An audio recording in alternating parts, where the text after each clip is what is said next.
Capítulo 52.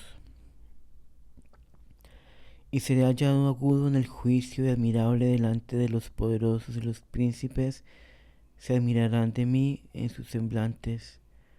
Salmo 7:11. Monseñor Crespo, me urge viaje a Bogotá. En Frontino recibí la carta del señor Crespo en el que me urgía por el viaje a Bogotá, pues temía mucho por el asunto de las anotaciones de las constituciones, y tan luego como estuve repuesta, salí para Bogotá con la hermana María de la Santísima Trinidad. Mejor dicho, la tomé en Medellín porque ya estaba en San Pedro, y de ahí bajó a Medellín. Desde allí arreglé alojamiento en las terciarias dominicas.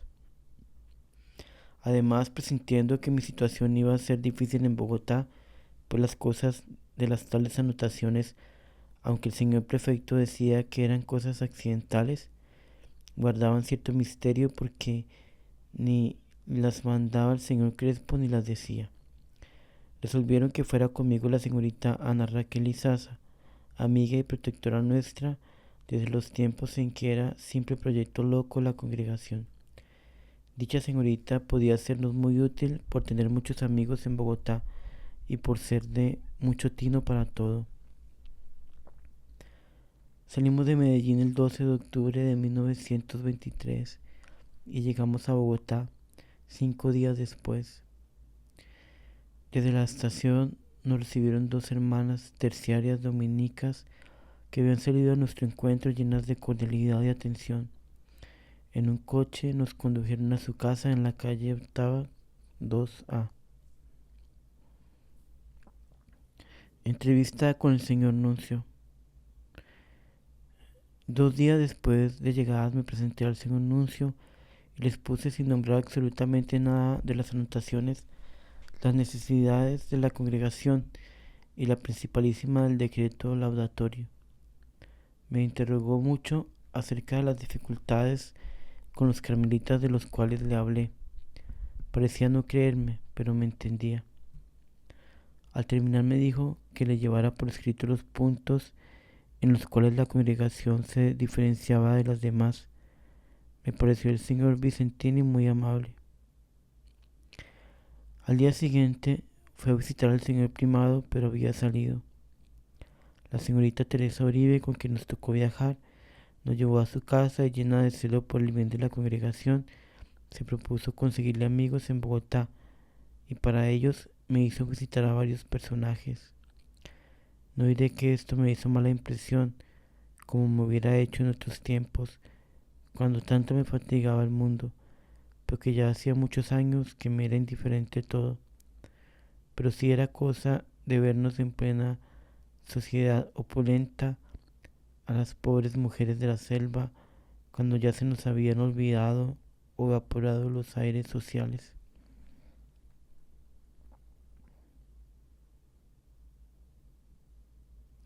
Nos reíamos la hermana y esta servidora cuando de noche nos encerrábamos en nuestro cuartito y recordábamos todas las cosas nuevas y raras que habíamos visto en aquella ciudad. El intensísimo frío de aquel clima en aquella época se encargaba de quitarme el sueño, y pasaba las más malas noches que recuerdo haber pasado. El día en la alta sociedad haciendo cortesías, y en la noche tiritando de frío y llena de lástima del gran mundo que tanto se cansa para recoger tan poco.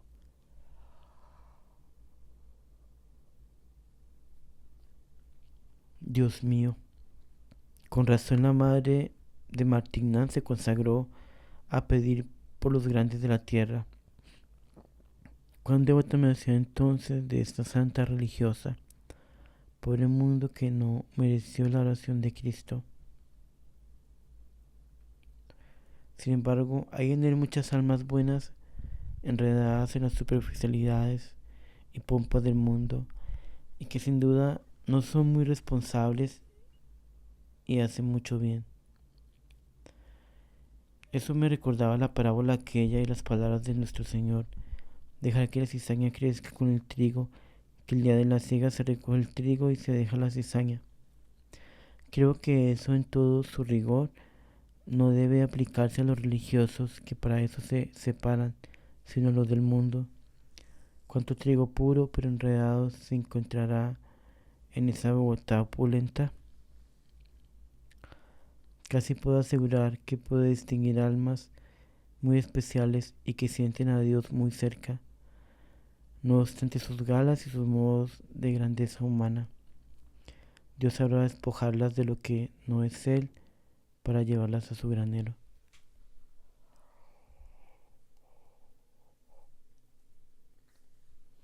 Presenté en la nunciatura lo que me había pedido el señor nuncio, es decir, los puntos en que la congregación se diferenciaba de las otras, y lo recibió con una frialdad e indiferencia glaciales. Sin embargo, ni en esta visita me habló de las tales anotaciones. Hablamos más de la congregación y aunque le notaba la más profunda desconfianza, me oía sin largar prenda. Al terminar la visita me citó para el día siguiente sin decirme para qué. Me presenté oportunamente y lo primero que hizo fue decirme que si el señor Crespo no me había mandado unas observaciones que tenían hechas a la congregación. Le contesté que el señor prefecto me las había anunciado y que no se las había mandado al señor Crespo. Sí que se las mandó, me replicó con un poco de enojo y repetía, sí las mandó, sí las mandó. Pues hágale el favor de excusar, excelentísimo señor, pero hace mucho que el señor Crespo se la reclama porque yo le hice saber que le llegarían y no recibe ninguna respuesta. El señor prefecto solo me ha respondido a mí cuando le he reclamado que no son cosas sustanciales, que no me inquiete, que son cosas que deben componerse para evitar dificultades para el porvenir, pero que no son sustanciales. Aún así no quería creer y volví a repetir. El señor prefecto me ha dicho que las mandaría y él no miente.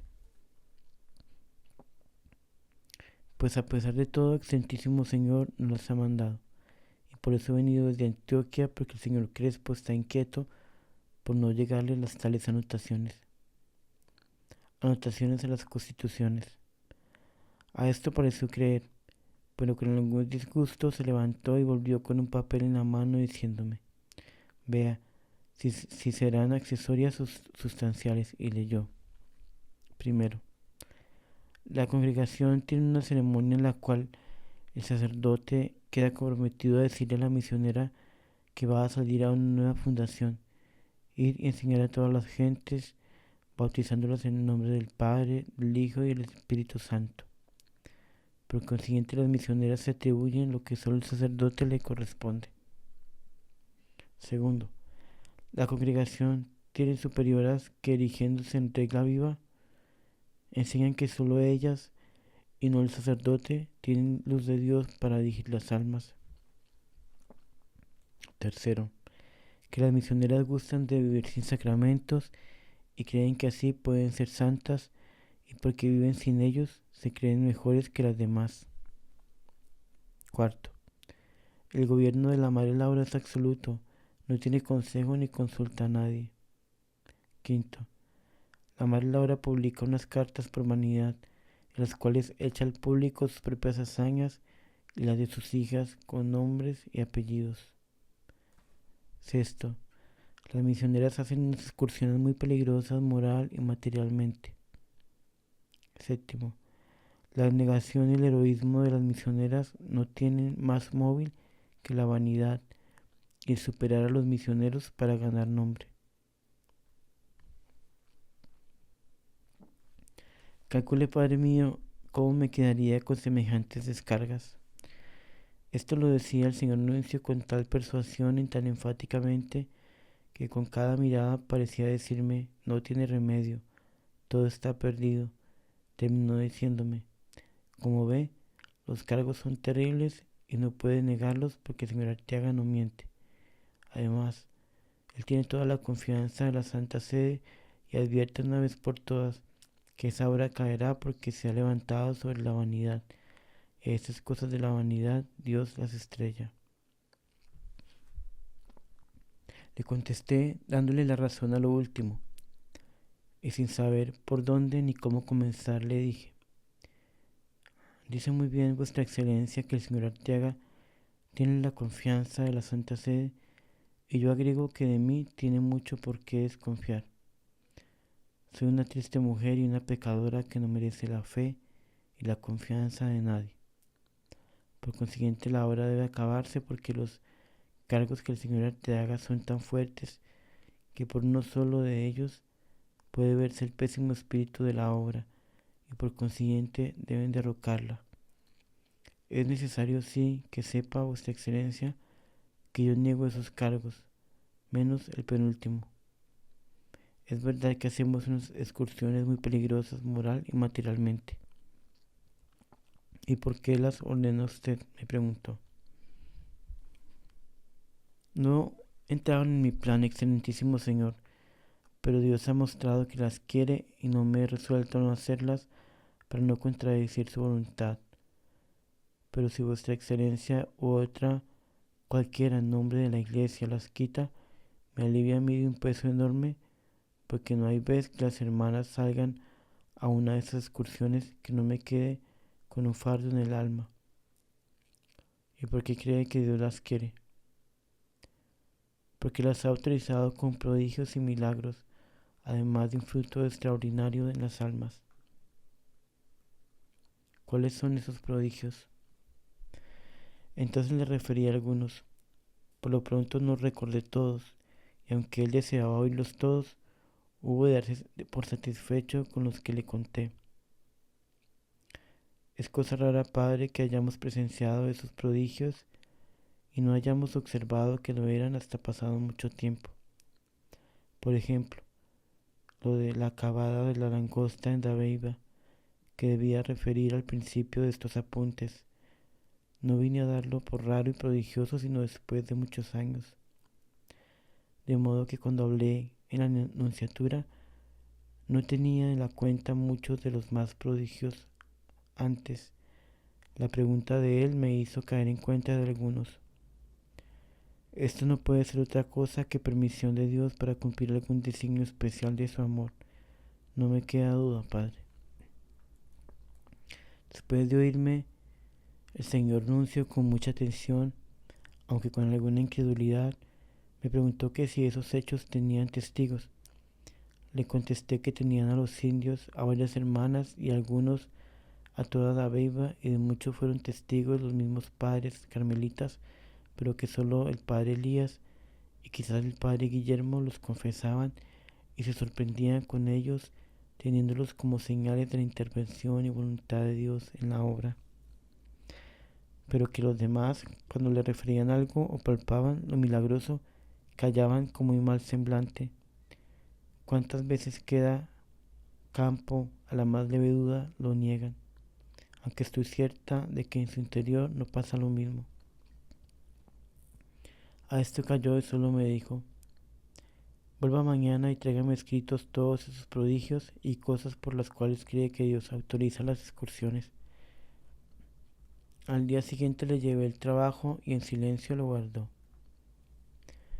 Y eso de su gobierno absoluto, me dijo, no puede negarlo, porque lo asegura el señor Arteaga que no miente.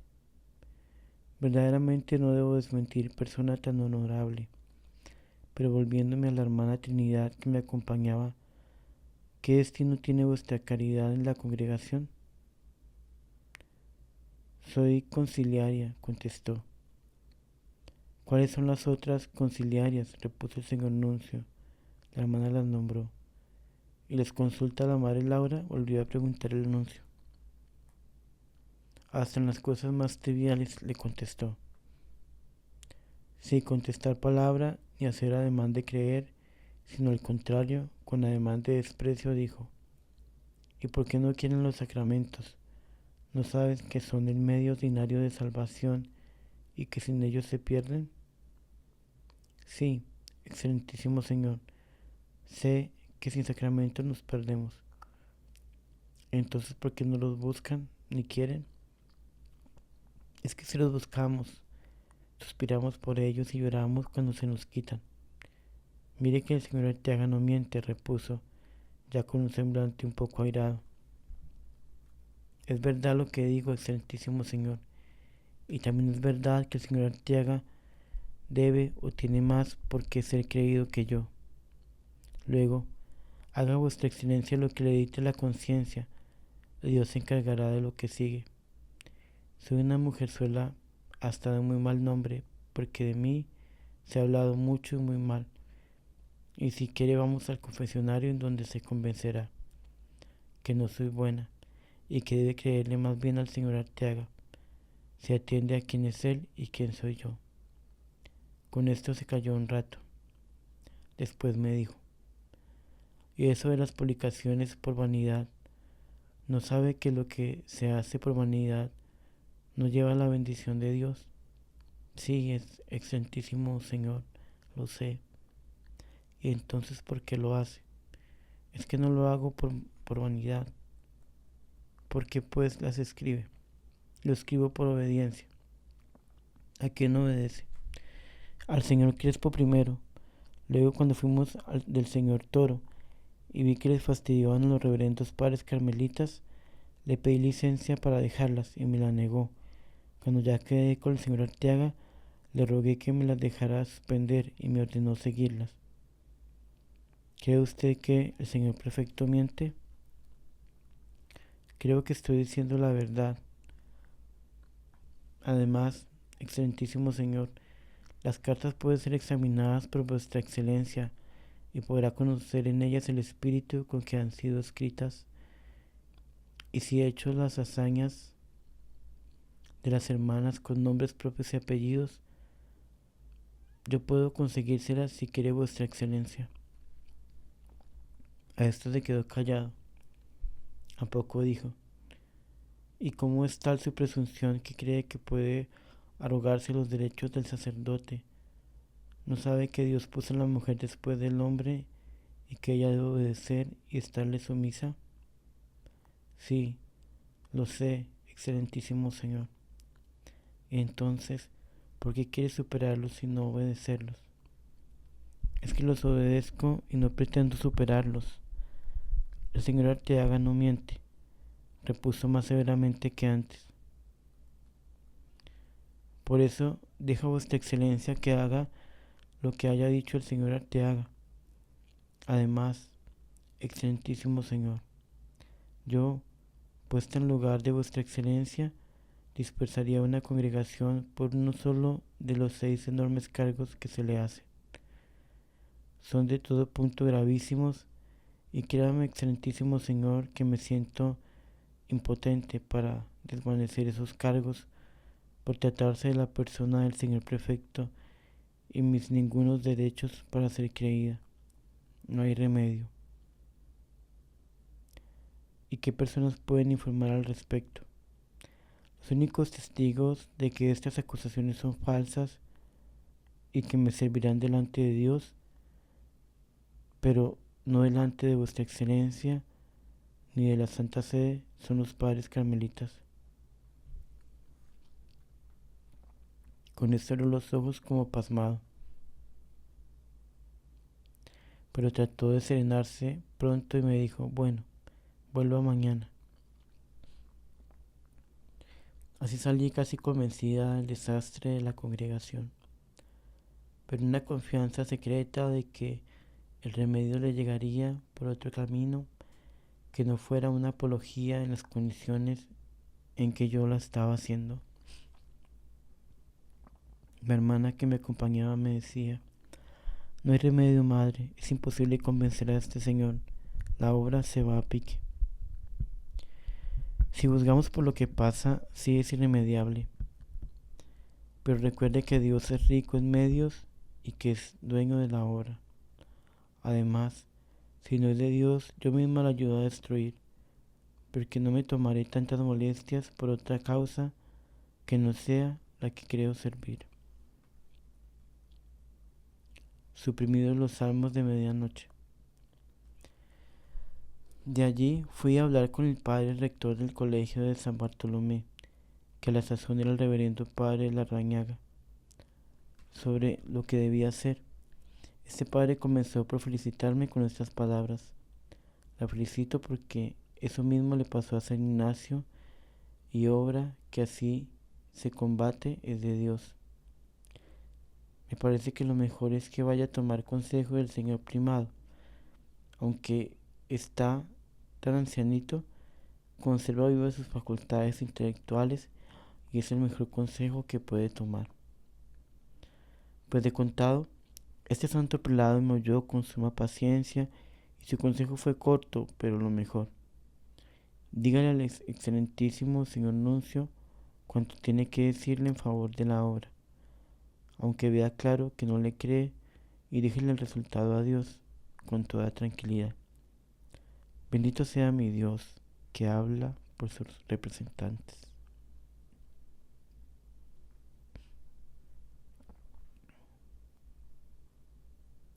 Me presenté al excelentísimo señor nuncio sin conocer a qué me había citado, porque el asunto de las anotaciones parecía terminado. Desde el primer momento me dijo: es la primera vez que leo íntegras unas constituciones. Siempre que me veo obligado a ello busco un canonista u otro competente para que las lea y me informe. Pero las suyas acabo de leerlas de pasta a pasta. Pero una cosa es escribir y otra cosa es cumplir. ¿Quién sabe lo que será la práctica? Ponemos el mayor esmero en que estas constituciones queden cumplidas según nuestro leal saber y atender. Pero no puedo responder de la perfección con que se cumplan, porque ya sabe vuestra excelencia que somos flacos. Pues lo único que por lo pronto les veo corregible en las constituciones, me dijo, es eso de salmos penitenciales a la medianoche, porque las que han trabajado mucho en el día o han estado fatigadas en las excursiones tendrán mucho trabajo en cumplir. Le contesté que a esas se les dispensaban los salmos, pero con mucha sabiduría me dijo: leí que se dispensa mucho, se relaja. Lo mejor es que lo recen a otra hora. Verdaderamente, padre, me pareció muy razonable la observación del señor nuncio, pues varias veces había sentido que después de mi muerte iban a tener dificultades con eso y me inquietaba. Gracias a Dios, con esta indicación quedaron suprimidos de la medianoche y se rezan a otra hora. Volvimos aquel día a lo de anotaciones y me concretó a que le dijera claramente lo que debía decir acerca de lo notado por el señor Arteaga, pero que tuviera entendido que el señor Arteaga era acreedor a toda la confianza y que la Santa Sede lo estimaba mucho. Entonces le dije rotundamente de dónde habían nacido las anotaciones. Le dije que eso le venía al señor prefecto de la influencia de los otros padres y que con el mayor respeto me atrevía a decir que todas, excepto la de las excursiones, eran falsas, pero que no tenía cómo probárselo porque los únicos testigos de nuestra vida eran los indios y los padres. Entonces me dijo que quienes en Bogotá me conocían y que por qué decía que yo era persona de mal nombre. Le contesté que porque de mí se habían dicho cosas muy malas. Él me las hizo referir, pero sin aguardar a que acabara me dijo: ¿Puedo preguntar al señor Caicedo? Pues el señor Caicedo le informará que yo tengo ideas liberales, y le expliqué por qué. Entonces, ¿quién la conoce? Le dije que me conocía bien el general Pedro Nelo Espina, quien entonces era presidente de la República, y también don Román Gómez, que a la sazón estaba en el Congreso, pero que ellos me conocían menos que los padres carmelitas. Frunció un poco el ceño y repuso: ¿otros no la conocen? Entonces le hice la lista de otras muchas personas que me conocían bien, pero ausentes.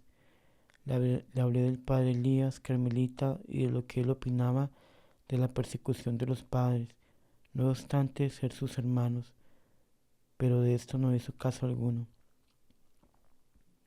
Salí pues otra vez sin esperanza, pero sí con el precepto de escribirle todas las conversaciones de infieles que había hecho la congregación, con el precepto de escribirle todas las conversiones de infieles que había hecho la congregación, todas con sus nombres y con los testigos que tenían. A esto último le dije que no me sería posible por haber sido muchas, pues que quizás eran miles. Me contestó que no importaba. Salí resuelta a escribirle lo que pudiera. Entrevista con el padre Villarroya. Al llegar a la casa de las terciarias me encontré con Ana Raquel, la compañera que me dio orden del padre Ezequiel Villarroya de que fuera a verme con él, que me necesitaba con urgencia. Además, Ana Raquel, al oír lo que había pasado en la entrevista con el señor Nuncio aquel día, me indicó que debía pedirle una carta a Pedronel, pero como al Palacio Presidencial es trabajoso presentarse a hora oportuna, convenimos en que íbamos a Chía a vernos con Sor Concepción, religiosa salesiana hermana del general, de quien esperábamos el favor de introducirnos o de conseguirnos directamente la carta informativa del señor presidente.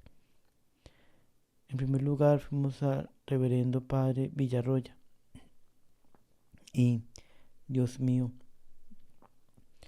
qué sorpresa más agradable tuve al encontrarme de frente con un hombre todo de Dios, sin doblez ni diplomacia. Desde luego le noté un amor de Dios incondicional y una agudeza especial para distinguir y apreciar las almas que andan rectamente. Qué descanso sentí y cómo alabé a Dios. Tantos días de apretura interior quedaron como ahogados en aquella amplitud de corazón del padre Villarroya. Me dijo que me llamaba porque él había sido comisionado por el excelentísimo señor Nuncio para examinar las constituciones y que no quería hacer nada sin hablar antes conmigo, que él había tenido noticia de la congregación en una correría que con otros padres, sus hermanos en religión, había hecho por el Chocó, que había visitado el Chamí y que los indios de aquella región todavía me recordaban. En fin, me manifestó la mucha simpatía que sentía por la congregación. Me mostró lo que pensaba informar acerca de las constituciones y quiso, de acuerdo conmigo, sin que el señor Nuncio lo supiera, determinar otras correcciones, pero en resumen, solo vino a corregirle en que en las excursiones las hermanas no guardaban silencio entre sí, sino que se entretuvieran en buenas y santas conversaciones. Este buen padre me llenó de fortaleza, aun sin indicármelo de un modo directo, porque su modo de hablar y de mirar las cosas la infundía. Me dijo que el señor Nuncio parecía tenerle cariño a la obra, pero naturalmente los asuntos de los padres lo tenían un poco confuso. En fin, en este padre encontré lo que entonces necesitaba en Bogotá: consejo y fuerza. Dios ha de pagarle. Volví al señor Nuncio otra vez y otras muchas, pero siempre el mismo asunto sin resolver nada. Parecía lleno de inquietud y el deseo de que llegáramos a ver clara la verdad, porque no era posible que el señor Arteaga quedara mal, y parece que sentía pena de condenar la obra. En fin, echó por el camino de tomar informes acerca de mí, y como yo ya había pedido los del general Ospina, tenía algún camino hecho. Mientras le escribía al señor Nuncio lo que me mandó, es decir, la historia de la congregación, los prodigios obrados por Dios en ella, las conversiones, etc., recibía también sin cesar visitas de personas que se interesaban por la congregación. Puede decirse que para escribir no disponía sino de algunos ratos de la noche, porque el día lo pasaba de sala en sala, atendiendo a las gentes que querían se les hablara de la obra. Parecía como que mientras de un lado quedaba como prohibida, quisiera Dios que el aire popular la levantara por otro. Siempre la mano benéfica de la providencia, dejando ver su huella luminosa. Había días que apenas me dejaban respirar. Mantenía 3 salones llenos de gente que esperaban. A todos les hablaba como si estuviera bañada en agua de rosas. Dios mío, La fuerza que entonces me diste fue increíble. El alma destrozada y el rostro lleno de alegría. Así me presentaba ante aquellas gentes que, como movidas por un resorte desconocido, se presentaban a afanarse por la obra. El teléfono también me quitaba buenos ratos para atender a las invitaciones que me hacían para que fuera a las casas religiosas a hablarles un poco a religiosas y a educandas. Era aquello como un mare magnum de ideas, dolores y atenciones. La hermana que me acompañaba sufría y lloraba, sin alcanzar a pensar nada con acierto, la pobre. No estábamos solas, sino mientras tomábamos el alimento y cuando ya tarde de la noche se retiraban las gentes y nos acostábamos a ver si podíamos dominar el frío para dormir un poco. Frecuentemente ocupaba estos momentos en esforzar a la pobre hermana que tenía la sensibilidad revuelta, aunque sabía bien ocultarlo de los de afuera. Consoladora entrevista. Un consuelo tuve y no pequeño, pero padre de mi vida, sabe que tengo repugnancia siempre que voy a estampar la palabra consuelo. Ay, padre, esta es solo una palabra, una manera de decir que he hallado algo favorable, algo que ande por el camino que busco, porque si he de decir verdad, ese descansito no merece el nombre de consuelo. Ay, el consuelo se lo daría a mi alma el que me dijeran que el imperio del pecado había terminado, o que Dios era conocido y amado de todos. Entonces la palabra consuelo no fuera hueca ni penosa para mi alma. Entonces sabría yo ser feliz. Dios mío, ¿cuándo será eso? ¿Cuándo será que te veo fuera de los tiros del pecado? ¿Cuándo se realizará el orden en toda la extensión de vuestras creaciones y serás de todos amado y servido? Conste pues, amado Padre, que la palabra consuelo no es en mis labios más que un modo de decir, a semejanza de los demás. Es una palabra hueca. Mientras el Dios de mi alma no sea lo que debe ser en los corazones de los hombres, ay, y en el mío propio, qué dolor tener un amor tan lánguido.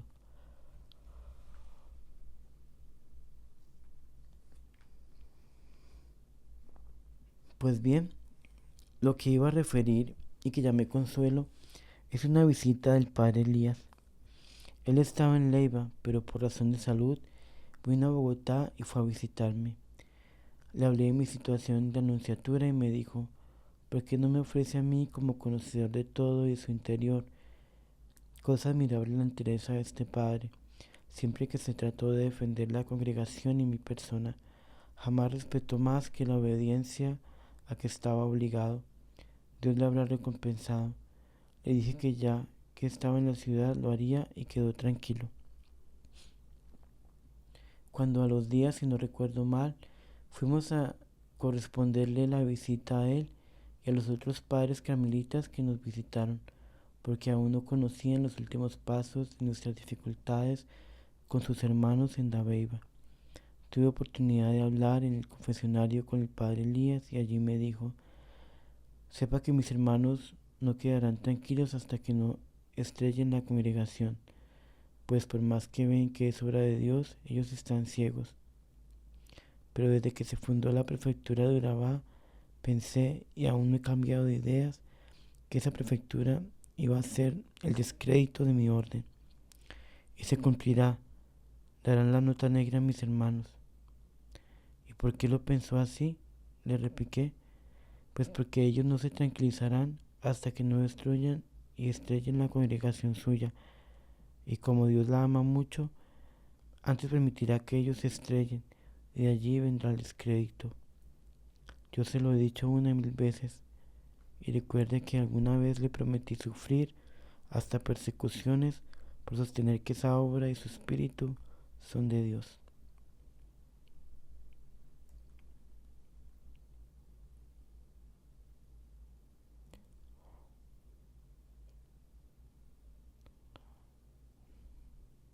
Sí, lo recuerdo, padre, le dije. Pues ya las he sufrido y aún las sufro, pero no me pregunte cómo ni cuáles. Solo sé decirle que Dios sacará la congregación de esta en que la ha metido el prefecto y de todas las dificultades que el demonio le suscitará. Pero pobres mis hermanos. Al decir esto, se entristeció.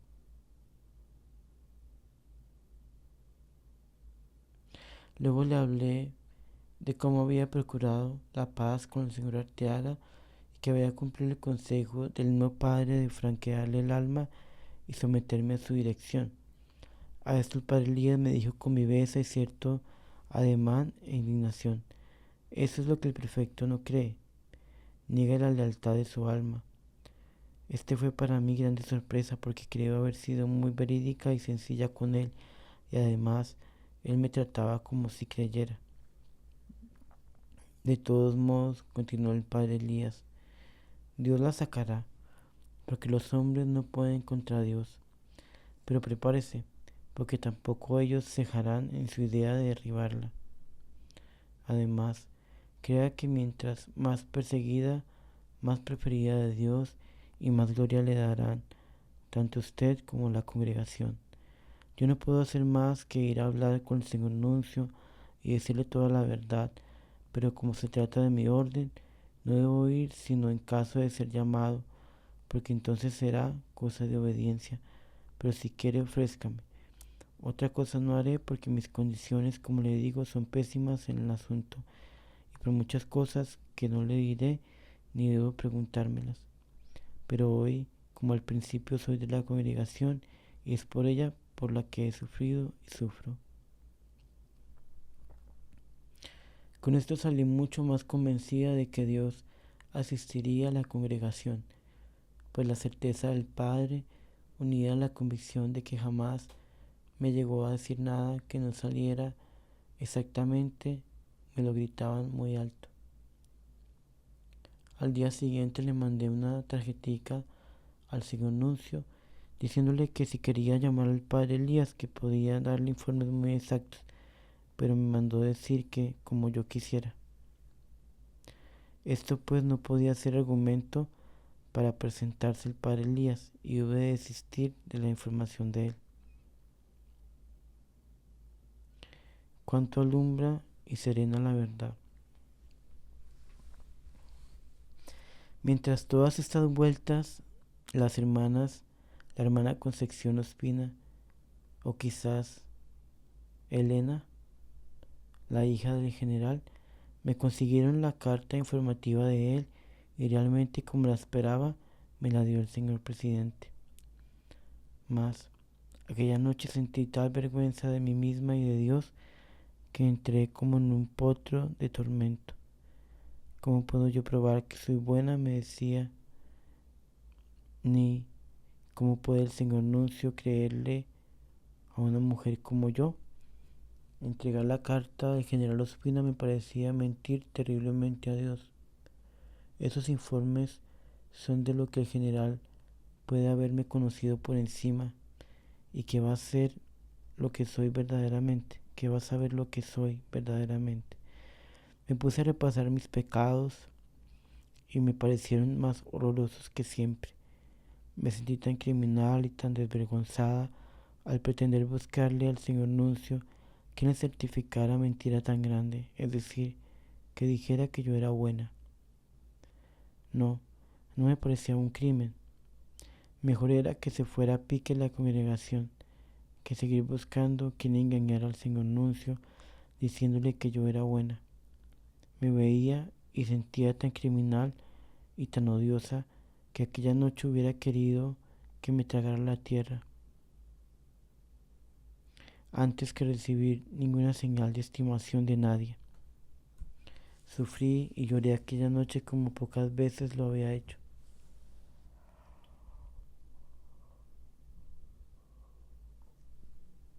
Dios mío, qué odiosa me vi aquella noche. Cómo sentía verdadera náusea de eso de ser estimada y atendida.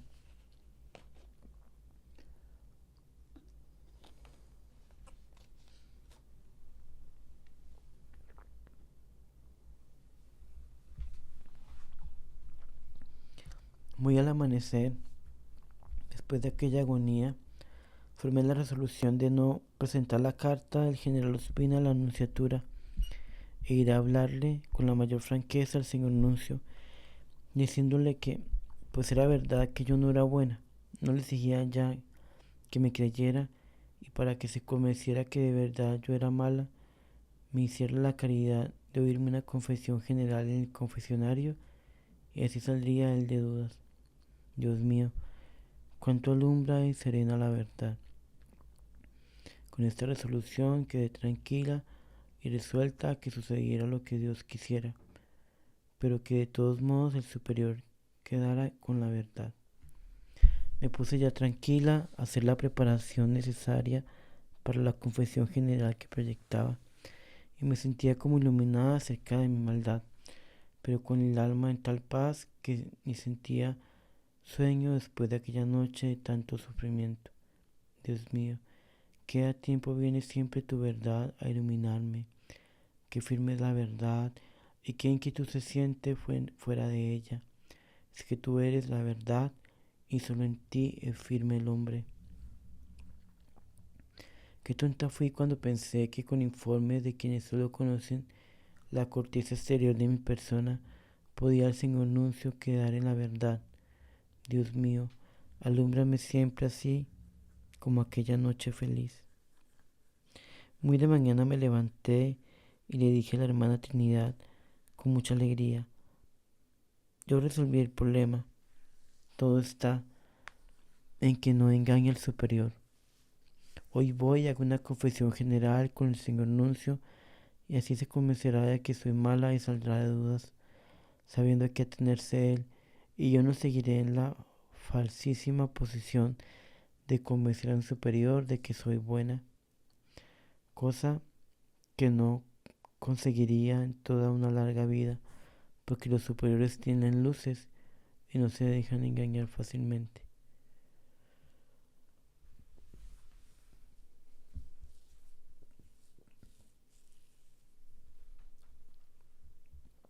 La hermana abría los ojos como si despertara. ¿Qué es lo que dice, madre?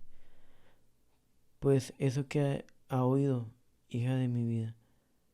Voy a hacer confesión general con el señor nuncio, y así no tenemos que seguir buscando testigos de una falsedad, cual es la de que yo soy buena. Así como a Dios no lo engaño, tampoco engañaré a su representante. El señor nuncio es como el Papa en el asunto, y saldré yo como Ananías y Zafira engañando al Espíritu Santo al presentar una carta al general Ospina. Eso jamás. Seré verídica y que se acabe la congregación. Además, obra que para defenderse necesita una prueba tal, es mejor que se acabe.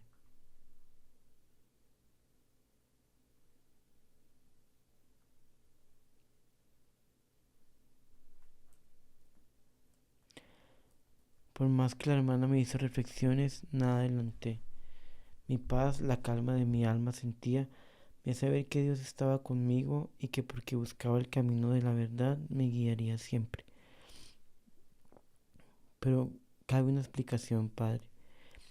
A cualquiera se le ocurrirá que yo estaba viendo en lo falso lo verdadero, o que reconocía en mi alma las faltas de que el señor prefecto me había acusado. Pues no, Padre.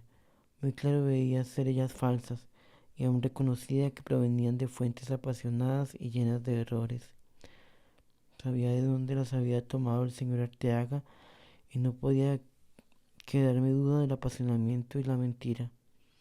Tampoco veía lo falso como verdadero, porque, aunque vista con ojos humanos, o mejor dicho, con la luz humana, mi conciencia no presentaba las deformidades de que hablo, porque verdaderamente el Señor me asistió desde la niñez y me libró de los grandes pecados en que hubiera caído irremisiblemente sin su gracia especial.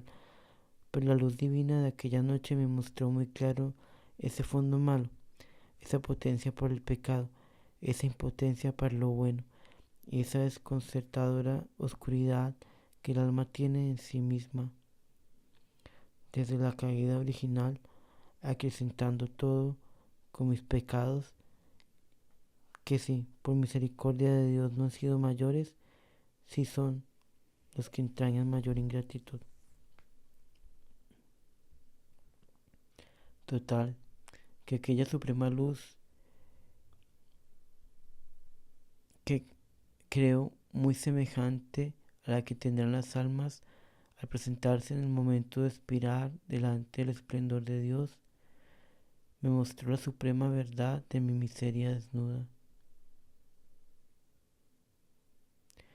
Decía y sentía pues la verdad. ¿No es verdad, Padre mío?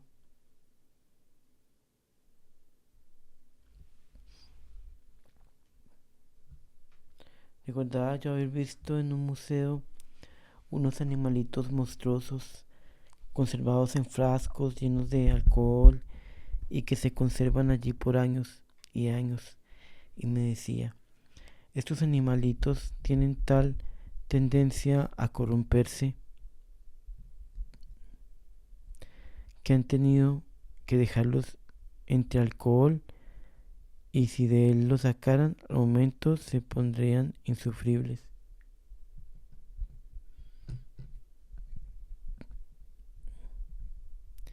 Pues así veía mi alma conservada por una gracia especial, y si de ella saliera o si de ella se me apartara, al momento estaría buena solo para tizón del infierno.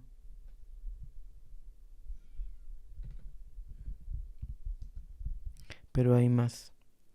Aquellos animalitos, a pesar de estar conservados por el alcohol, son siempre fastidiosos y nadie quisiera ponerles ni la punta del dedo. Y su gran corruptibilidad contenida por alcohol y todo, siempre va presentando ciertas manchitas y ciertas arrugas que denuncian bien lo que son esos animalejos.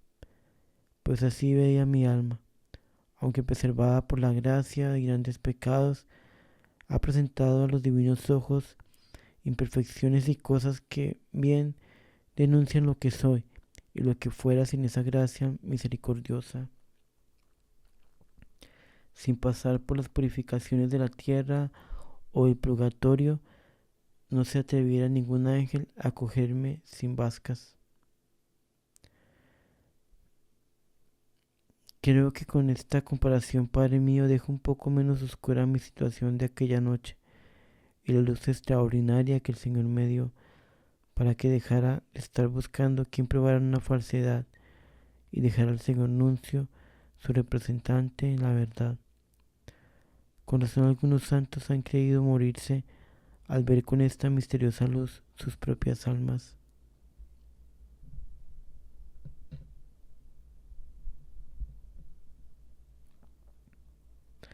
Pues de contado me presenté a la Anunciatura llena de paz y dije al excelentísimo Señor que era mejor que no buscáramos más testigos de lo que no existía, que ni en 100 años lograría yo probarle que era buena, y que para probarle que era mala bastaba que me atendiera a una confesión general para que quedara en la verdad y viera que la congregación no estribaba en mí, ni ninguna virtud mía podía traer las bendiciones de Dios sobre ella.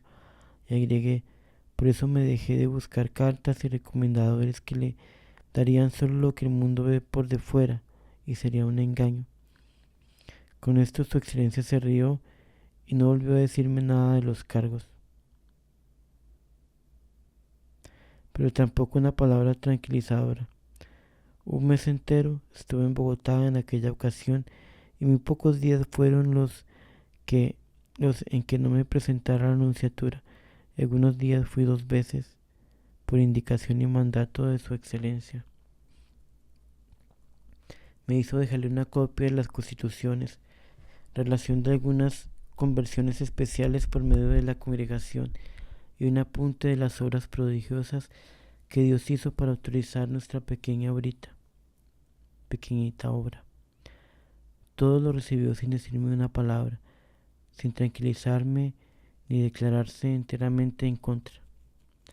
Me atendió en el confesionario una vez y aún en él no me dio ninguna palabra que me indicara que quedaba tranquilo, sino usted que después fue un poco más atento.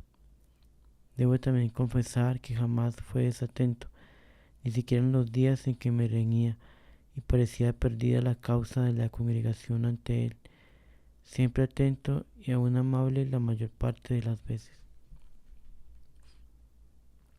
Aspirante a misionera.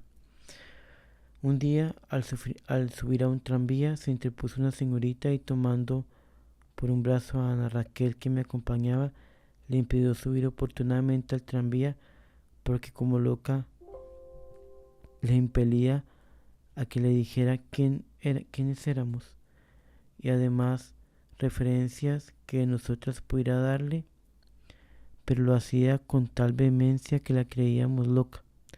Raquel le contestó que podía encontrarnos en las terciarias dominicas y se deshizo de ella para poder subir al tranvía.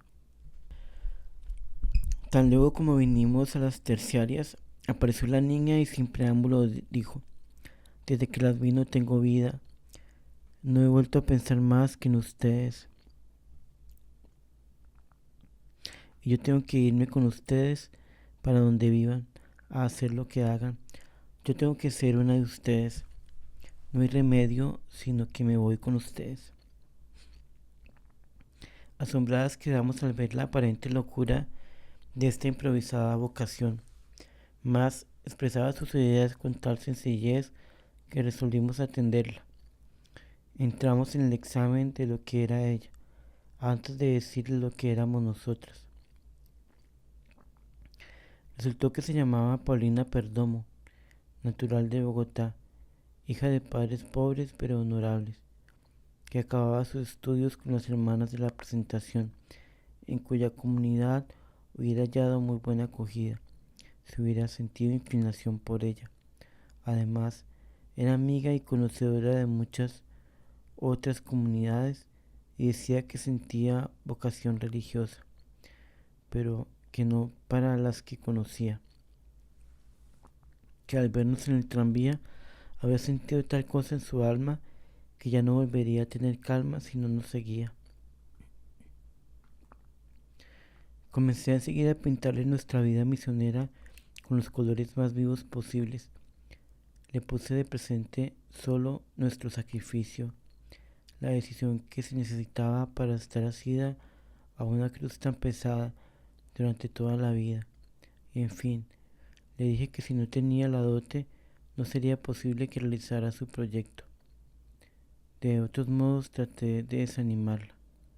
Todo fue inútil, porque mientras más duro le mostraba nuestra cruz, más resuelta y afanosa se mostraba. Aún sin darle una respuesta afirmativa, ya la pobre niña se dio a la tarea de pedir entre sus amigos y conocidos la dote. Fue a entenderse con el señor Perdomo, obispo auxiliar entonces del señor primado, pues como obispo y como primo pensaba ella que la protegía. Consiguió la pobre bien poca cosa, pues el señor Perdomo estaba apenas medio instalándose en Bogotá y disponía de pocos recursos, y además no tenía por qué darle mucha importancia a la cosa de la niña, así tan repentina y por decirlo así, tan loca. Pero la fe de aquella criatura no faltaba. ¿Por qué pide?, le decía yo, si no le he dicho que la llevo. Es que sí me lleva, me contestaba. De todos modos me tengo que ir. Yo no consulto porque sé que Dios me llama y que solo en su comunidad encontraré la paz que perdí al verlas en el tranvía.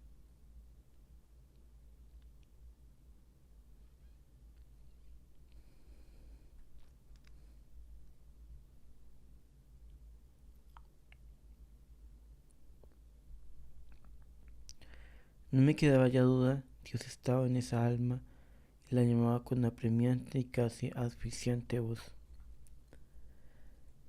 Pasaba días enteros sin comer, por aprovecharles la hora oportuna a los que ella creía que podrían darle para su dote y viaje. Pobrecita. Jadeante llegó varias veces después de caminar desde las 6 de la mañana hasta las 6 de la tarde, sin haber conseguido un centavo, pero alegre y llena de la esperanza de que al día siguiente hallaría quien la protegiera.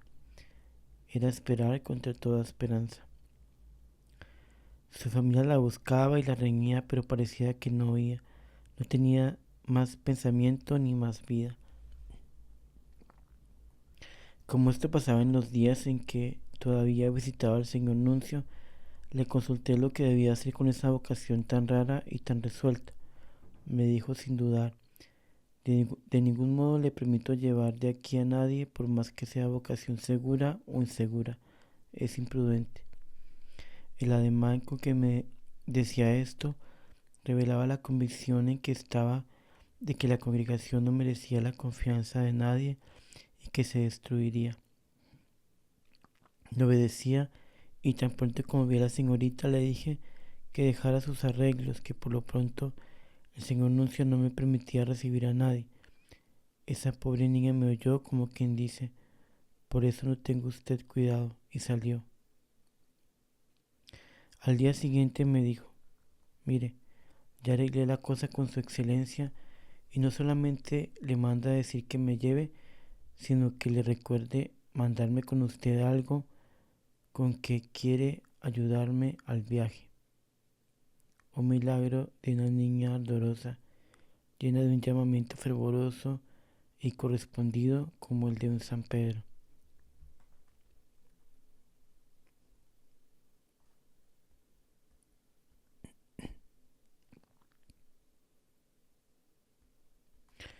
La niña continuó sus correrías inútiles o casi inútiles, pues después de recorrerse a Bogotá varias veces, de acabar el único calzadito que tenía, de mortificar a los suyos, de gastar su salud con ayunos sin cuento por las distancias y las vanas promesas de muchos, apenas había recogido algunos pocos pesos que no le daban ni la mitad del viaje.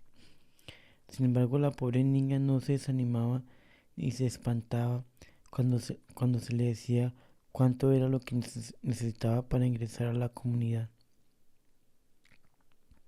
Parecía que lo tuviera todo en caja.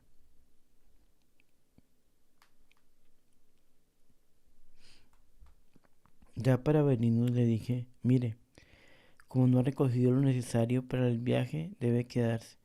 Muy campante y sin asustarse me miró y me dijo: yo en las partes que son ferrocarril me pondré en uno de los planchones de carga y estoy cierta de que no me cobrará nada.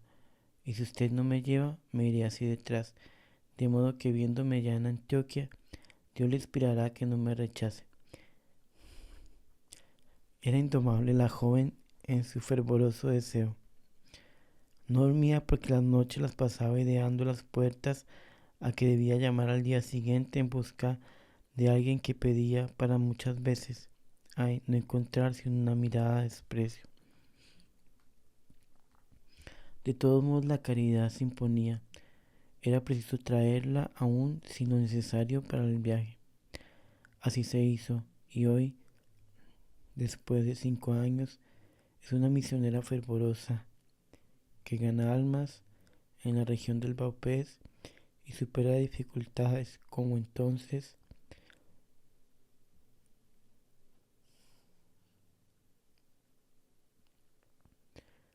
Mas hoy, parada en el terreno firme de su profesión religiosa. Bendito sea mi Dios por estas maravillosas vocaciones que suscita en pleno mundo, en medio de clases sociales que se engolosinan en el placer y en el lujo. Me presenté de nuevo a la nunciatura, un tanto desconfiada de los recados que que me había mandado su excelencia con la señorita Perdomo. Fui recibida con la misma atención, y en esta vez tampoco recibí palabra consoladora, pero sí me dijo que trajera a la señorita Perdomo y me entregó para ella unos 50 pesos en monedas de oro. Por supuesto que todo esto me indicaba que él no estaba tan adverso cuando daba tal licencia, y hacía una erogación que, aunque pequeña, algo significaba. Al día siguiente me presentaron a pedir puesto en la congregación otras dos señoritas de apellido Fandiño. Les manifesté que no tienen licencia del señor Nuncio para recibir aspirantes en Bogotá. Ellas ofrecieron ir a verse con él y efectivamente lo hicieron y lograron la licencia.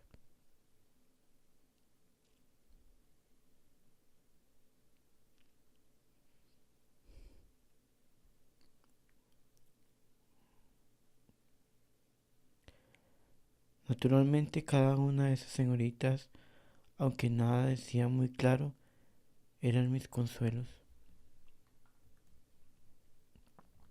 Se despertó interés por la obra misionera. Mientras mis gestiones en la nunciatura pasaba en la ciudad una cosa especial. No sé si asusados por la amiga Teresa Uribe o si por la extrañeza que causó nuestro hábito azul y blanco. Lo cierto es que se despertó un interés sumo por la obra de las misioneras. Los periódicos algo decían para alimentar aquel entusiasmo y constantemente se presentaban grupos de personas interesantes a visitarnos y averiguar todo lo de la obra y la congregación. Todas las horas del día y las primeras de la noche que no ocupaba en asuntos de la nunciatura la pasaba en la sala y a veces había 3 salones repletos de gentes esperándome. Puede decirse que pasaba en una sola y continua conferencia sobre misiones. Hasta en las horas de comer me veía en dificultades para despachar la gente y a veces tenía que comer rodeada de personas que, prevaliéndose de alguna confianza que me tenían o que tenían las hermanas terciarias, rodeaban nuestra mesa. A tal punto llegó la cosa que las hermanas tuvieron que quebrantar algunas de sus costumbres respecto a la portería para atender a los que llegaban. Solo Dios sabe la fuerza que me dio para que, teniendo el alma en prensa por los asuntos de la nunciatura y cuidados de la pobre congregación en manos de enemigos tan encarnizados, de cuyas depredaciones recibía frecuentemente noticias, pudiera yo hacer alguna buena cara y sonreír siempre a las gentes, a la vez que complacerlas en sus exigencias justas y a veces también impertinentes, por qué no decirlo. Sin embargo, la existencia de Dios fue tal que pudo atender a todo y no dejar comprender a la culta sociedad bogotana las angustias por las que pasaba mi alma, ni tampoco los peligros a los que estaba expuesta la celebrada congregación. Todos querían ayudar y se enteraban con verdadera intención de ser útiles en algo, pero con ninguno me ligaba la confianza necesaria para poder desahogar un poco mi alma. Todos eran tan extraños y aun los sacerdotes con quienes trataba, que eran los jesuitas Larrañaga y David, se mostraban como quien trata con un alma de palo o con un corazón de bronce que no sienten nada. Aunque me oprimía, sofocaba la opresión porque si tiempo para orar y dedicarme a Dios, siquiera algunos instantes me quedaba. Sin embargo, bendito el Señor, que a todo provee. No me faltó fuerza y serenidad para nada. Cualquiera hubiera dicho al verme el semblante que nadaba en delicias.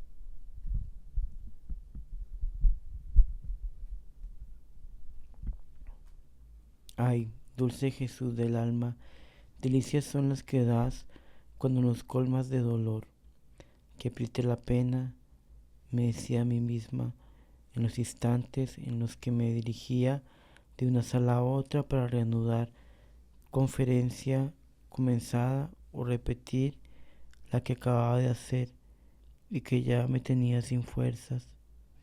Que arrecie la pena, que no me robará a mi Dios, porque en ella lo encuentro. Sí, en las penas, en los dolores, está Jesús mío, el secreto de hallarte. Está la paz del amor, el reposo del abandono. Sin sufrir, qué oscura es la vida y qué insípido el trabajo.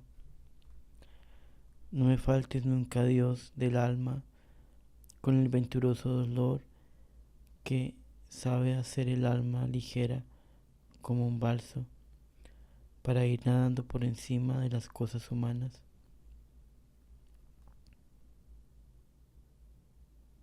La hermana que me acompañaba, lejos de servirme, era otro motivo de pena, porque la pobre es nerviosa y naturalmente no experimentada en tales cosas. Le parecía que aquello iba a parar en tragedia y que la congregación fracasaría. Debía empeñarme en calmarla y en ver que no cediera a sus aprensiones. Por fortuna es dócil y conseguí fácilmente calmarla. A la vez que era esta la vida por de fuera, recibía recados de mucha estancia, de las casas religiosas, comprometiéndome a visitarlas y darles algunos datos acerca de misiones, poniéndome por delante el halago de que sus discípulas se formarían mejor idea de la necesidad de ayudar a las misiones y que aún resultarían vocaciones. Con semejante incentivo, ya pude colegir, mi buen padre, cómo tomaría yo a pecho el complacerlas. Comencé, como quien dice, una serie de conferencias de casa en casa religiosa, y verdaderamente daba gusto al ver cómo atendían esas niñas y sus celosas maestras. Sin duda ninguna que Dios habrá hecho germinar esa semillita, y esas niñas de entonces, jóvenes de hoy, sean protectoras de las misiones y las que sostienen el movimiento misional en aquella ciudad. Además, tengo mucho por qué juzgar que a nuestra pequeña congregación también le han venido algunas ventajas del entusiasmo y fervor de aquellas personas. Sea Dios bendito. Conferencia en el Cinerama. Naturalmente, de esto surgió que también las personas que no formaban en estas colectividades quisieran conocer algo de la obra y la manera como podían ayudar a las misiones. Algunas señoras me propusieron que hiciera algunas conferencias públicas para que todos los que no se habían atrevido a visitarme por la aglomeración de gente que se me había formado alrededor conocieran la empresa. Qué duro me era todo esto, Padre mío. Mas se trataba, según me hacían reflexionar las mismas señoras, de algo que conducía a la mayor gloria de Dios, y mi alma es incapaz de negar nada a este respecto, pues misericordiosamente el Señor me ha hecho muy sensible a ello. De modo que, aunque hubiera sabido de cierto que me ponía en ridículo, hubiera accedido a las indicaciones de las señoras solo porque me lo pedían en nombre de la mayor gloria de Dios.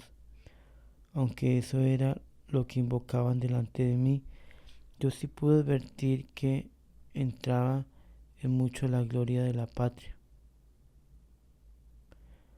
Pero como este sentimiento humano es uno de los que Dios bendice, y además estas buenas señoras lo tomaban de la mejor parte, no fue obstáculo para que yo por encima de todo accediera, pero dejo aquí constancia de ello por pura gloria de Dios. Ya sabe, Padre mío, que ni la familia, ni la patria, ni nada mueve tanto para el sacrificio como el sentimiento de la mayor gloria de Dios. Hay sacrificios tan grandes que solo ese motivo puede llevar a uno a ellos. Este para mí ha sido sin duda el mayor que he hecho en mi vida.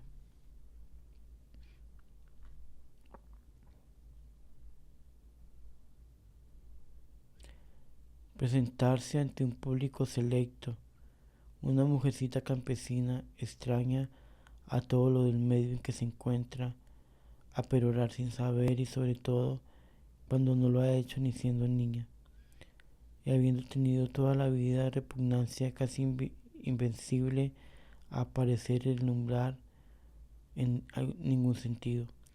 Es cosa muy seria, Padre mío.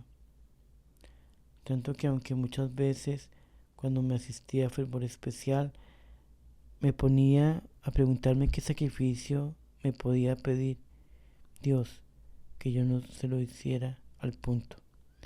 Se me agolpaban mil y entre otros el salir medio desnuda por las calles azotándome, o el publicar mis pecados en las calles y plazas públicas. A todos le decía a Dios, sí Señor, a nada diré que no, pero debo confesarlo. Este de presentarme a perorar ante un público como el de Bogotá no se me ocurrió jamás, y cuando se me presentó lo vi mayor, mucho más que los que había imaginado. Accedí pues con las señoras a hacerles una habladita, como la llamaban ellas, para no asustarme con la palabra conferencia, pero puse la condición de que solo fueran señoras las que me oyeran. Cumplieron religiosamente el compromiso y solo hubo señoras dignísimas y cultísimas.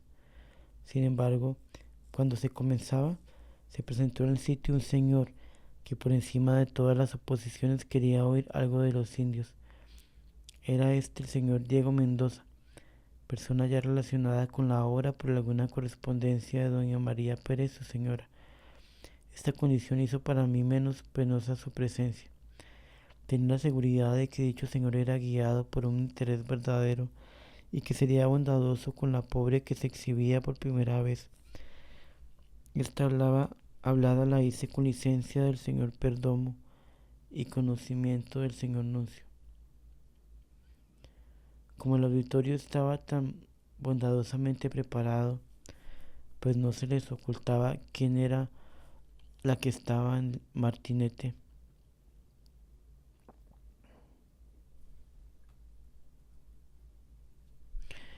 Gracias a eso quedaron muy satisfechas y con la empresa de que se hiciera una para toda clase de personas, invitando especialmente a los periodistas. Cuando oí la propuesta casi me pareció insensata y no hice caso ninguno. Creí haber agotado ya la capacidad de sacrificio. Ojalá. 2 días después, cuando acababa de recorrer los colegios y atender a las invitaciones de varias personas, recibo un recado de mi señora Elisa Sordo de Ancísar, diciéndome que de acuerdo con el excelentísimo señor Nuncio, había resuelto la Liga de Damas que yo diera una conferencia pública en el Cinerama y que el anuncio me lo ordenaba. Me decía de la fecha precisa en que había de hacerla, porque tendrían que poner invitaciones en los periódicos y que además había de ser el día en que el señor Nuncio pudiera asistir, que invitarían mucho clero. Dios mío, me dije, y no acertaba pensar otra cosa, sino que debía ser alguna broma de persona muy pesada, por cierto. La hermana, mi compañera, más angustiada que yo, lloraba y sufría. Contesté a la señora de Ancisa que no tenía conocimiento de la determinación del excelentísimo señor y que debía ser aquello alguna equivocación, puesto que no era cuerdo eso de poner un público respetable en semejante cosa. Con esta respuesta me serené un poco, porque creí que verdaderamente las señoras de la liga reflexionarían sobre lo ridículo de la cosa y no volverían a inquietarme. La hermana también se sosegó un poco y esperamos. No tardó en llegar nuevo emisario con recado de que ya estaban los avisos en los periódicos y que no había remedio. Todavía me quedaba un recurso que a la vez se me volvía asunto de conciencia y consistía en hacerla conocer al señor Nuncio lo que yo era, es decir, que era una campesina ignorante y que era del todo incapaz de hablar a un público ilustrado y respetable como el de Bogotá. Para esto comisioné a Ana Raquel Izaza y a otras señoras antioqueñas que con verdadero conocimiento de la cosa pudieran asegurarle al señor Nuncio lo peligroso del paso que daban las señoras sin conocerme. Ellas se comprometieron a llevar el recado de mi parte al señor Nuncio y asegurarle de su parte que era verdadera mi incapacidad y poner todo empeño porque la entendiera. Ellas de muy buena voluntad lo hicieron y sin duda pusieron todo el empeño en llenar convenientemente su comisión, pero el señor Nuncio, plantado en su punto, mandó textualmente esta razón. No la excuso de esa obediencia, porque yo no la pongo a hablar y la necesito para dar ejercicios, ni para enseñar filosofía, ni para predicarle a nadie, sino que necesitamos todos que con la sencillez que la caracteriza nos hable de los pobres hermanos nuestros que viven en las selvas y que nos diga cómo podemos ayudarlos en algo, que hable con toda libertad de sus hijas, de su obra y de todo lo que pueda darnos idea de lo que son las misiones salvajes o entre salvajes. Con este recado, ya sí no tuve duda de que tenía que presentarme al cinerama y hablar. Pero me tranquilicé porque ya vi que el precepto del señor Nuncio no era irónico, como pude creerlo al principio, y además me llevaba alguna idea de que ante su criterio la congregación no andaba tan mal, puesto que quería hacerla conocer en Bogotá. Ya pues, con esta eran dos prendas que me daba de que las acusaciones no estaban muy seguras en su mente. Por otra parte, no tenía miedo de quedar mal, sino de hacerlo quedar mal a él y a las señoras. Pero una vez, con la mayor honradez, hice conocer las cosas, no tuve cuidado. Digo que no tenía miedo de quedar mal, porque verdaderamente solo quedan mal aquellos de quienes el público espera algo de fondo y sustancia. Pero de mí, ¿qué iba a esperar el público sensato de Bogotá? Todos sabían que yo no sé nada y que por obediencia iba a hablarles. De todos modos, quedarían bien, porque si hablaba mal, estaba bien que resultara lo que todos esperaban, y que si decía algo que sirviera, les parecería muy raro y bueno. Por consiguiente, mi condición era siempre favorable. Me presté, pues, a cumplir mi penosa obediencia, alegre de poderle mostrar a Dios que a nada le diría que no, y dispuesta a quedar mal o bien, pues todo era lo mismo. Excusado, es decir, Padre, que no me preparé porque al querer hacerlo sentía impotencia absoluta y no podía acertar a pensar en el tema concreto que había de servirme. De todos modos le dejé a Dios el hacerme decir algo, si era esa su voluntad, y quedé tranquila, entregada como siempre al visiteo que entonces, más que siempre, me reclamaba y a personas que no podía desatender. De tal modo era la cosa que si hubiera querido prepararme no habría tenido 5 minutos para hacerlo, ni el cansancio cerebral me lo hubiera permitido.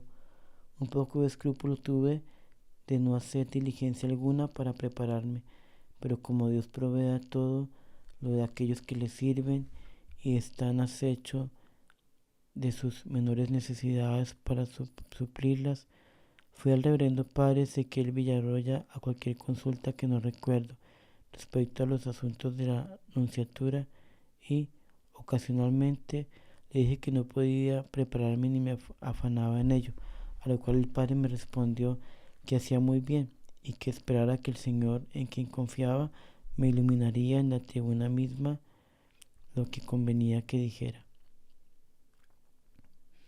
Que si fueran otras las circunstancias, era una temeridad subirse a la tribuna así, sin hacer algún aparato de preparación, pero que las mías eran lo mejor. Claro que esto me tranquilizó del todo. Hasta en estas majaderías se ve, Padre mío, el cuidado que Dios tiene de atender a los suyos. Bendito sea para siempre. Durante las noches que siguieron a esto, la hermana Trinidad no dormía y se lo hacía, era como un sueño pesado y llorando durante él. ¿Qué tiene? Le decía algunas veces. Pues que he de tener, me respondía, sino que no puedo con la composición del lugar que hago de vuestra reverencia en una tribuna y el excelentísimo señor Nuncio y tantos sacerdotes y gente al frente escuchándola. Pobre hermana, todavía no sabía que quedar mal también es amar a Dios y saberse sacrificar por él.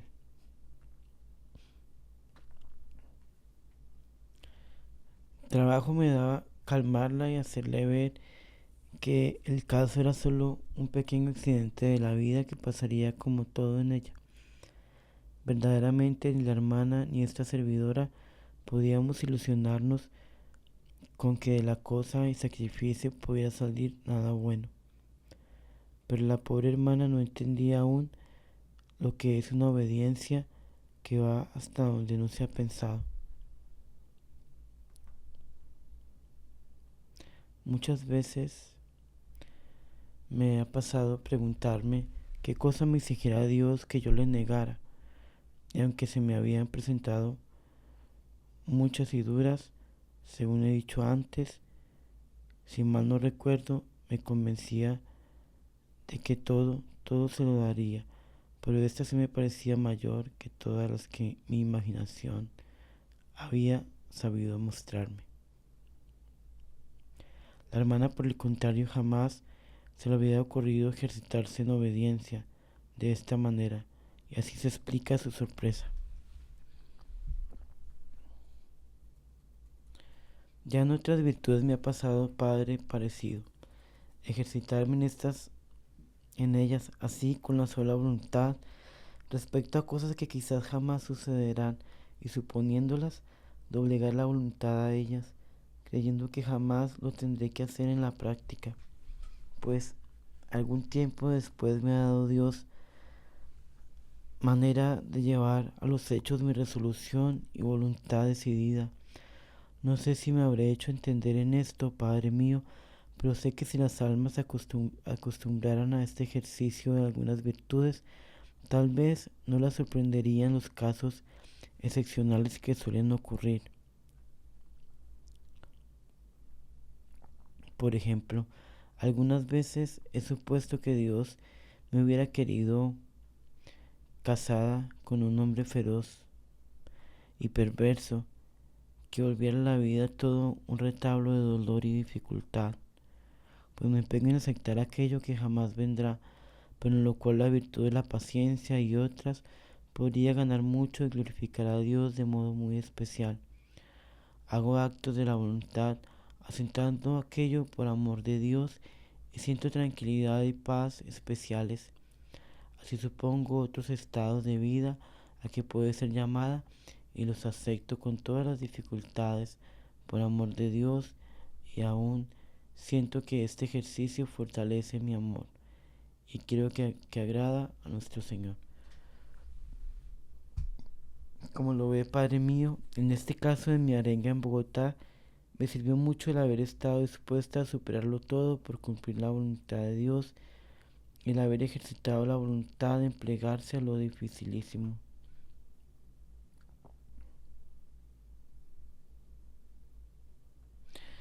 Y esto, ¿quién no lo aprende si estudia un poco la pasión y muerte de nuestro Señor? Esa es la escuela en donde se aprende a amar, abrazando todas las penalidades, humillaciones y dolores.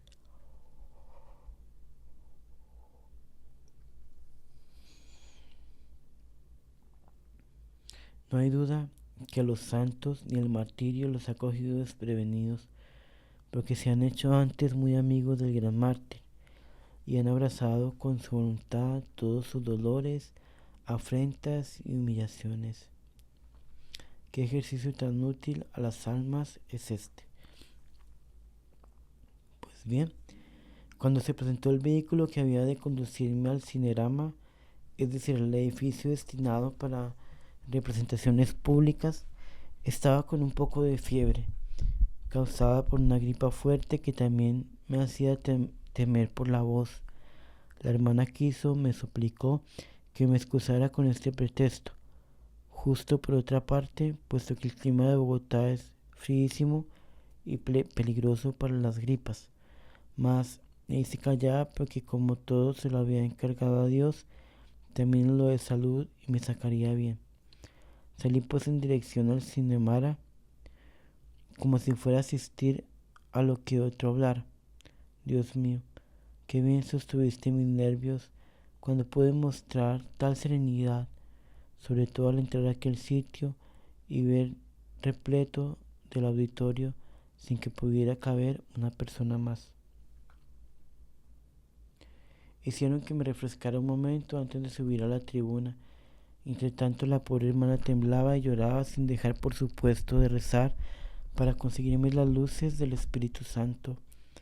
Por fin, unos caballeros vinieron a conducirme a la tribuna.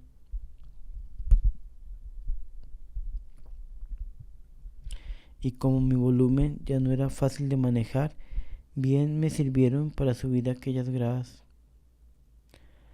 Perdóneme, Padre, que refiera estas cosas de modo tan minucioso, en atención a que deseo que en todas estas circunstancias se conozca la manera delicada como saca Dios a mi alma de los pasos tan duros de la vida, y la manera como ha hecho de mi alma una especie de roca fija en su santa voluntad.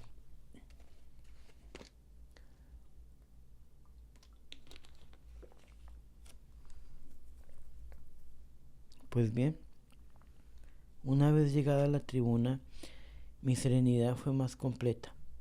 No había visto sacerdotes en el auditorio y eso me alegraba, pero al mirar todo el edificio de la altura de la tribuna, topé muy de frente con las miradas de un grupo de sacerdotes que muy picarescamente me miraban y se presentaban a oír lo que dijera, en un ademán de quien dice: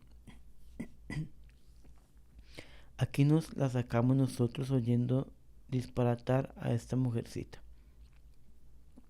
Dios mío, qué bribonas se veían aquellas miradas. No digo que en ellas hubiera simpatía porque eran sacerdotes de mucho celo, pero, Dios mío, sabían muy bien quién era la que iba a hablar y me veían desde una altura de ciencia y de virtud que yo no podía medir. En fin, en todos observé una atención simpática y caritativa, y como la de los abuelos que escuchan la arenga de su nietecito que pretende remedar, fingiéndose muy grave, al orador de un 20 de julio. El tope de mis ojos con los sacerdotes, lo que yo no esperaba, me hubiera asustado si hubiera habido tiempo, pero ya no lo había, y seguía serena, esperando el silencio y quietud del auditorio, que al verme subir a la tribuna, sin duda asustado de mi voluminosa humanidad, se movió en masa como para componerse y escuchar.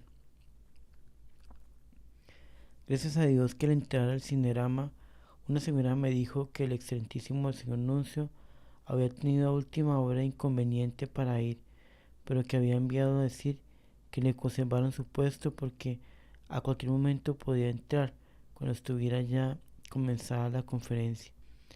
Sin duda, esa fue la causa de mi mayor tranquilidad. La presencia de él no me hubiera dejado tan serena, seguramente, porque además del respeto, tenía un poco de miedo. Y cómo no tenérselo cuando la experiencia de tantas conferencias con él me había dejado mucho que dudar de que me oyera con la buena voluntad que animaba a los demás oyentes. Por fin, después de una mirada que me impuso del grupo de oyentes y de su interés, comencé a hablar. Como nada llevaba preparado, no puedo decir tampoco lo que dije. Solo sé que cuando ya me pareció que la cosa iba larga, dejé de hablar y que durante mi perorata no se movía nadie, y que solo de cuando en cuando celebraban algunas expresiones con gestos muy simpáticos y muy de paso, como por no perder ni una palabra. Al bajar me encontré con la multitud de personas que querían felicitarme, porque me parece a mí que sería, porque acabé, me parece a mí que sería. Pero ellos entusiasmados decían que todo había estado bueno. Entre los felicitantes estaban algunos sacerdotes quienes me dijeron que había hablado 70 minutos. Los hice reír hablándoles de la picardía con que me miraban. Este fue viernes en la noche y salí para ir a exponer mi viaje a Antioquia. Al día siguiente, muy temprano. Muchos rumores oí al salir. de que se preparaban a pedirme nueva conferencia para la semana siguiente, pero ya no tuvieron a quién. Gracias a mi Dios y que todo sea para su mayor gloria. Regreso a Antioquia. Creo que mi viaje en esta vez, a pesar de tantas dificultades y quizás a causa de ellas mismas, fue fructuoso para la congregación y para la causa de las misiones. Esto me asombra no poco. ¿Cómo es que Dios se vale de una mujerzuela para cosa de su gloria? Salimos de Bogotá con 3 postulantes que habían recibido la aprobación del señor Nuncio, y la señorita Perdomo recibió además de él una buena ayuda para su dote. Esto y lo de la conferencia fueron las únicas prendas que llevaban a creer que no creía muy descaminada la congregación. En una de las visitas a la casa de los jesuitas conocí al padre Campoamor, de quien muchas cosas sabía por el reverendo padre Arteaga. A este padre le había pedido las niñas que tenía en el Golfo. Mucha sorpresa tuve cuando él, con un desagrado grande, me dijo: yo no di mi consentimiento para que se fueran estas muchachas. Esa empresa del señor Arteaga no tiene plan de salir. Al pedir esas niñas que yo tenía en una casa de agricultura aquí, me dijo que eran para reemplazar a las misioneras de la madre Laura, porque con ellas tenía algunas diferencias, pero yo no le pregunté cuáles. Solo sé que no di mi consentimiento y que se fueron sin él, que les he negado la bendición cuando me la han pedido en carta. Noté pues que estaba muy disgustado el padre, pero la gran noticia que me dio fue lo de que el señor Arteaga les había llevado al Golfo para reemplazar a las misioneras. A mí me había comunicado, cuando las llevaba, que era solo como sirvientas para ellos y para las hermanas. Después, por supuesto, comenzó la hora de suplantación de que creo haber hablado, pero siempre negándolo de palabra. Di gracias a mi Dios por haberme hecho conocer esto, que me ponía en posesión de la verdad respecto de las intenciones del señor prefecto y su proyectada fundación.